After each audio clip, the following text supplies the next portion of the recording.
6 মাসে ডক্টর ইউনূস সরকার অবশেষে সফল।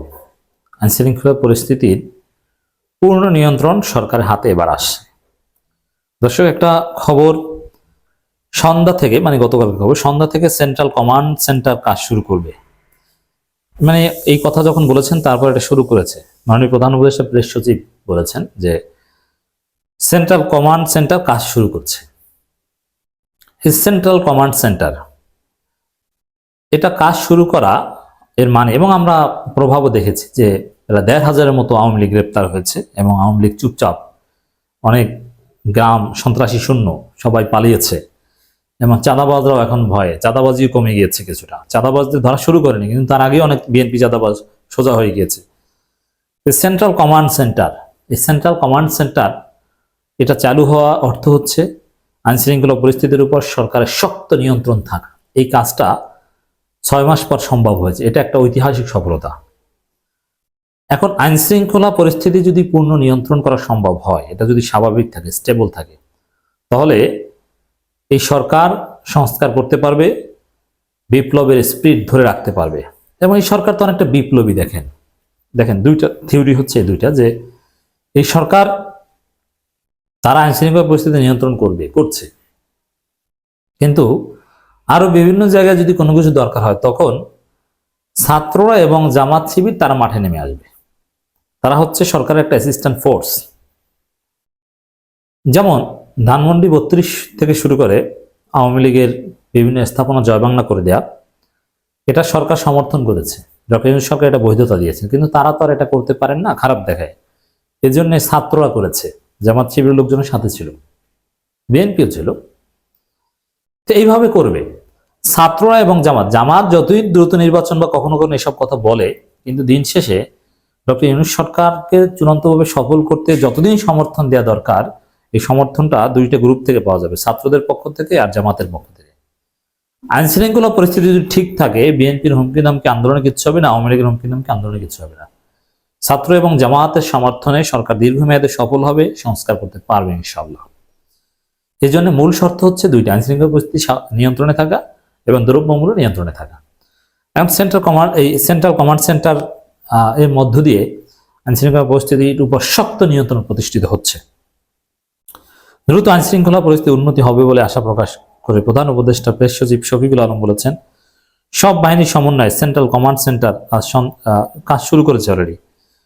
দর্শক, এটাই হচ্ছে আমাদের একটা ঐতিহাসিক সফলতা, যে না, এবার আইনশৃঙ্খলা পরিস্থিতি, কোনো অপরাধ করে কেউ পার পাবে না, যা ইচ্ছা তো করবে, চাঁদাবাজি করবে, থানা কিছু বলবে না, পুলিশ ডাকলে পাওয়া যাবে না, কোনো পুলিশ গরিমসি করলে এর পদেই থাকবে না, একে স্যাক অথবা একে সাসপেন্ড করা হবে। আপনারা দেখেছেন না, গাজীপুরে এক থানার ওসিকে সাসপেন্ড করা হয়েছে, রেসপন্স করতে দেরি করেছে। এজন্য প্রেস সচিব বলেন, আইনশৃঙ্খলা পর্যবেক্ষণের জন্য সব বাহিনীর সমন্বয়ে একটা সেন্ট্রাল কমান্ড সেন্টার কাজ শুরু করছে। এর ফলে দ্রুত আইনশৃঙ্খলা পরিস্থিতি উন্নতি হবে এবং এর সুফল অলরেডি আমরা দেখতে পাচ্ছি। খাদ্যশস্যের দাম কমবে প্রত্যাশা করে শফিকুল আলম বলেন, আন্তর্জাতিকভাবে খাদ্যশস্যের দাম কমছে, এর প্রভাব বাংলাদেশে পড়বে। এর মানে দেখেন, আইন শৃঙ্খলা এবং খাদ্যশস্যের দাম কমে, এই দুইটা কাজে সফল হলেই ঘটনা ঘটবে, আর কিছু বাকি থাকবে না। এই দুইটা দিকেই সরকার হাত দিয়েছে চমৎকারভাবে। তিনি আরো বলেন, গত 5 মাসে অর্থনীতি ঘুরে দাঁড়িয়েছে, এর মধ্যে 10% উন্নতি হয়েছে অর্থনীতির। অতএব সফল হচ্ছে, অ্যাচিভমেন্ট। অস্বাভাবিকভাবে সরকার সামনের দিকে আরো সফল হবে, যেটা আপনারা কল্পনাও করতে পারবেন না, অন্য কোনো সরকারের পক্ষে যেটা অসম্ভব ছিল। আগামী জুলাই মাসে মূল্যস্ফীতি 7% কমে আসবে বলে আশা করেছেন তিনি। রমজান মাসে মূল্যস্ফীতি চাপ বাড়বে না। আল্লাহ না করুক, হাসিনা পালানোর পর যদি ডক্টর ইউনূস ছাড়া অন্য কোনো নির্বাচিত সরকার, এমনকি জাতীয় সরকারও যদি আসতো,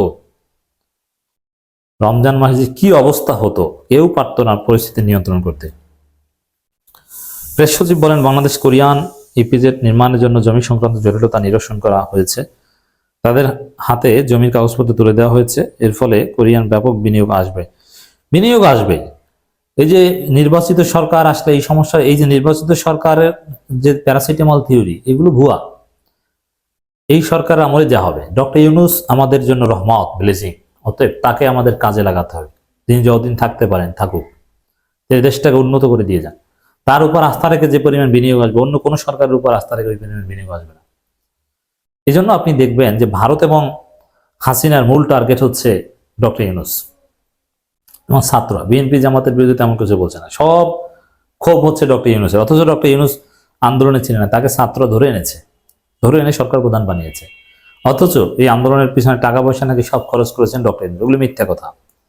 এই জন্য আমরা বলবো দর্শক, সেন্ট্রাল কমান্ড সেন্টার চালু হয়েছে, অর্থনৈতিক পরিস্থিতি উন্নতি হচ্ছে, মূল্যস্ফীতি খুব শীঘ্রই সিঙ্গেল ডিজিট নেমে আসবে। এই যে তারপরে আপনাদের এই বিনিয়োগের খবরও দিলাম, কোরিয়ান বিনিয়োগ, আরও নানান জায়গা থেকে বিনিয়োগ আসবে, লোন টোনও অনেক জায়গায় প্রসেস আসছে, আমাদের রিজার্ভ দিন দিন বাড়ছে। এবং এই সময় বাংলাদেশে আমি ব্যক্তিগতভাবে যে দামে সবজি বা নানান কিছু কিনি, এর চাইতে কম দামে আমি বাংলাদেশে অতীতে কোনোদিন কিনিনি। কারণ আমার অভিজ্ঞতা বাংলাদেশে কম, কিন্তু আমি কিনিনি।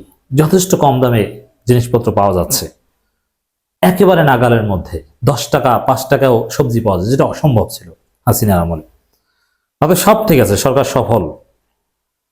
জামাত এবং ছাত্রদের সমর্থন নিয়ে সরকার দীর্ঘমেয়াদী ক্ষমতায় থেকে একটা সব সংস্কার উপহার দিবে, একটা সুষ্ঠু নির্বাচন উপহার দিবে, বড় কিছু প্রত্যাশিত কিছু ঘটবে ইনশাল্লাহ।